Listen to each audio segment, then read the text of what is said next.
سچا مسلمان دنیا کو لات مارتا ہے آخرت کے لیے، آخرت کو لات نہیں مارتا دنیا کے لیے۔ مسلمان اپنی محبتیں، اپنی چاہتیں، اپنی امیدیں صرف اللہ سے جوڑتا ہے، لوگوں سے نہیں جوڑتا۔ تو میں اور آپ اگر اس دنیا سے متاثر ہیں نا تو ہم دنیا والے ہیں، اللہ والے نہیں ہیں۔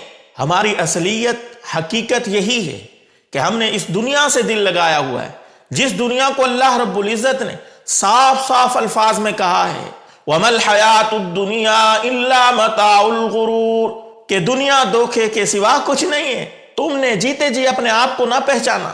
غزہ کے چھوٹے چھوٹے بچوں نے مر کر تمہیں تمہاری پہچان کرا دی۔ بڑے بڑے سوک اور بڑے بڑے بدماشوں کی بدماشیوں کو مٹی میں ملا کے رکھ دیا۔ اللہ کی طرف سے آپ کو آپ کی پہچان کروائی جا رہی ہے کہ آپ کس لیول کے مسلمان ہیں۔ جو اللہ کی نظروں میں مسلمان ہوتا ہے نا، وہ اللہ کے لیے لڑ مر کے فیض کلی موت کو اپنے گلے سے لگا کے ہمیشہ ہمیشہ کے لیے امر ہو جاتا ہے۔ میں اور آپ صرف زبانی کلامی مسلمان ہیں بس۔